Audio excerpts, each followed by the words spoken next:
បាទជម្រាបសួរបាទថ្ងៃនេះគឺខ្ញុំចុះមកដល់ខាងភូមិអូស្រុកជីក្រែងខេត្តសៀមរាបអញ្ចឹងណាបាទចទីនេះក៏មានតែផ្កាដែរក្តាប់តិចអញ្ចឹងណាបាទ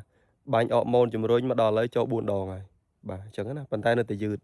ការលុតក្តាប់នៅតែមកប៉ុន្តែមួយអញ្ចឹងណាវារាយបាទដូចសមហ្នឹងខ្ញុំនៅខាងកំពង់ធំបាទខាងស្រុកប្រាសាទសំបូរនៅខាងនោះក៏យឺតដែរចេញផ្កាមកដូចគ្នាប៉ុន្តែផ្កាល្អទេអញ្ចឹងណាបាទនេះដូចជាក់ស្ដែងនេះដូចផ្កានេះបាទឃើញទេបាទចាយរិចល្អបាទប៉ុន្តែឲ្យលុតក្តាប់គឺនៅអញ្ចឹងណាបាទគឺនៅអាហ្នឹងគឺជាបញ្ហាមួយគឺច្រើនមែនតើបាទតាមតំបន់បាទជិះវៀងតែចន្ទទីមួយដែលហាជំរុះទេ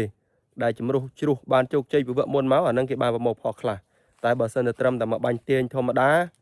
គឺនៅតែយឺតអញ្ចឹងណាបាទព្រោះអីសើមធ្លាក់គេហៅថាសើមស្អិតសើមប្រៃធ្លាក់ចូលបាទថ្ងៃទី15ដល់ថ្ងៃទី19បាទខែ1មករាអញ្ចឹងណាបាទធ្លាក់មកវគ្គនោះអញ្ចឹងធ្វើឲ្យយន្ទីហ្នឹង stress ឬក៏បញ្ហាមួយបាទវាអត់ចង់ធ្លាក់ក្តាប់ទេផ្កាដែលចេញចាយវគ្គនោះមកក៏អាចនឹងខូចខ្លះទៀតអញ្ចឹងណាបាទវាបញ្ហាមកវគ្គហ្នឹងបាទឥឡូវនេះទើបនឹងផ្កាថ្មីទេដែលចេញមកបាទអញ្ចឹងណាប៉ុន្តែវាអត់ទាន់ដល់ពេលនៅក្នុងការចេញហើយមួយទៀតបាទបើសិនជាបងបាទយើងបាញ់បំពន់ចូលច្រើនហើយអ្វីដែលយើងធ្វើនៅក្នុងពេលនេះបាទយើងពិនិត្យមើលនេះទៅតាមតងណាបើសិនជាតាមតងនៅមានផ្សិតខ្មៅអញ្ចេះ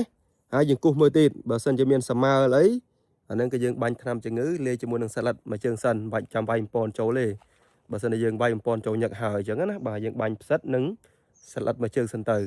បាទចាំចន្លោះពី5ថ្ងៃឬមួយអាទិត្យឬក៏10ថ្ងៃក្រោយចុះបាទចាំយើងវាយបំពន់ចូលអញ្ចឹងណាហ្នឹងគឺជារឿងមួយដែលល្អអាហ្នឹងបើសិនជាយើងបាញ់បំពន់ញឹកខ្ញុំចង់និយាយអញ្ចឹងណាបាទអញ្ចឹងយើងត្រូវតែវាយថ្នាំផ្សិតនិងសាឡាត់ចូលមួយជើងសិនទៅបាទនេះយើងពិនិត្យណានេះមើលបើសិននៅតងនេះមានខ្មៅអញ្ចឹងបាញ់ជំងឺចូលមកបាទពពួកជំងឺផ្សិតហ្នឹងឯងលេងមួយសាឡាត់ទៅបាទចន្លោះ5ថ្ងៃមួយអាទិត្យឬក៏10ថ្ងៃចុះចង់និយាយអញ្ចឹងណាបើសិនជាយើងបាញ់ពនមកថ្មីដែរអញ្ចឹងយើងអាចបាញ់ចូលទៅបាទវាយសាឡាត់ជំងឺរួចបាទក្រោយមកទៀតវាយបំពន់ចូលអាហ្នឹងគឺឡើងលឿនហើយនឹងទម្លាក់ក្តាប់មកច្រើនហើយអញ្ចឹងណាបាទចឹងវីដេអូនេះខ្ញុំចែកម្លែកប៉ុណ្ណឹងសិនបាទអញ្ចឹងសម្រាប់បងដែលជួបបញ្ហាគៀងក្តាប់មិនចង់ចាញ់បាទមិនបាច់បារម្ភទេបាទមិនមានតែម្នាក់ទេគឺច្រើនចង់និយាយអញ្ចឹងណាបាទ